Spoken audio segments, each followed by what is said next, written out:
friends. I wanted to pop on here and talk about mindfulness. So I've been writing a lot lately about mindfulness and its importance to me and why I want to inspire people like you to be more mindful and to create a mindfulness practice for themselves. A lot of it comes back to where I was just a few months ago. When was it? Let's see. 6 months ago, I think I was at one of the lowest points of my life. I was feeling depressed. I didn't have any friends. I didn't even think that I had the ability to socialize with people anymore. I thought that there was something wrong with me. I thought that I would never be happy with my life or with myself, and I just honestly didn't know what to do. I thought that the only answer was sitting in my house, doing my job, walking my dog, and, cooking food. And anything outside of that was foreign. All of a sudden, it was so weird. I don't even quite know how I got to that point, but I started to realize that I needed to make a deep change. And so in November of 2024, I took myself off of all social medias. And that was a huge step for me. I realized that I had so much shame and insecurity linked to my addiction to social media, and that my addiction to social media was causing my brain to feel sad and sick and unworthy and ugly, honestly. So I gave that up with the intention of picking up something more mindful as a replacement to social media. And so I wanted to start meditating. And I could not figure out what to do. I mean, I Googled meditation. I asked people I knew who had meditated about meditation. I watched podcast and podcast and podcast, YouTube video, where people who meditate all the time talked about meditating all the time, but no one actually told me how to do it or what it was or why I should be doing it. None of it made any sense to me. It was just, go sit on the floor and breathe for a little bit and hope that you feel better, maybe, or try not to think or anything at all. Try to have no thoughts.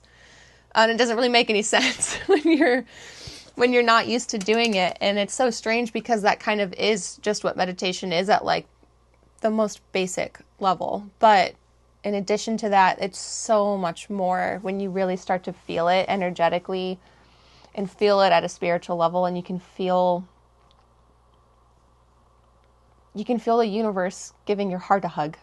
I know that sounds so cheesy, but I've been able to feel so much beauty and love and gratitude and joy and happiness and silliness and more in my heart in the last few months. And so I didn't end up figuring out truly what meditation was until about January. So it took me 2 months of researching and trying and failing. And then in January, I got some new resources that had some better guided meditation videos and lots of other amazing resources. And that is really when I had my spiritual awakening, and I embarked on what I'm calling my spiritual journey, which is hard to say if it's ended now at this point or I'm still on it. Will it ever end? Is this the rest of my life? Is my whole life a spiritual journey? Or I don't know. And that's one of the beautiful things about life. How do I know? Am I in a transitionary period? Is this my end point?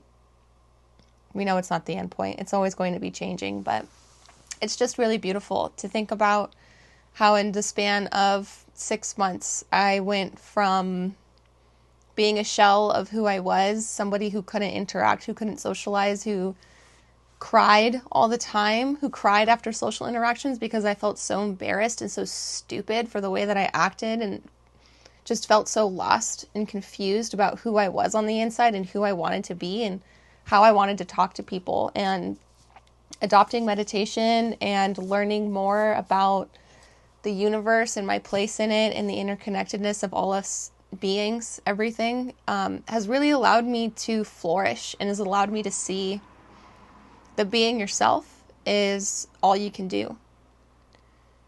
You have to be yourself. And to really truly be yourself, you have to know yourself and you have to love yourself. And this mindfulness practice has allowed me to love myself more than I've ever loved myself before. Truly, deeply love myself, every single part of me, even the bad stuff, even the anger issues and the addiction problems, my snappy moods, all of it. All of the judgment that I put on people that I'm working on reducing, but it's still there. You have to love yourself for it regardless. And that's what mindfulness has taught me. And that's why I want to inspire other people to become mindful of their own selves and their own hearts and their own souls and their own place in the universe, and really figure out what they need. What do you need every day to feel good and to be able to love yourself and to be able to love everybody around you?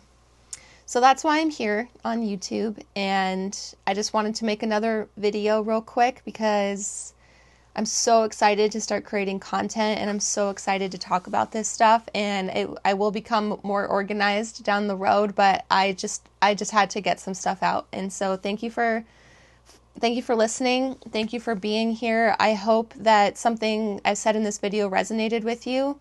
And if you're interested in starting your own meditation practice, I've posted my first guided meditation video, so you can check it out here. Give it a watch, and I will see you in the next one. I love you. Bye.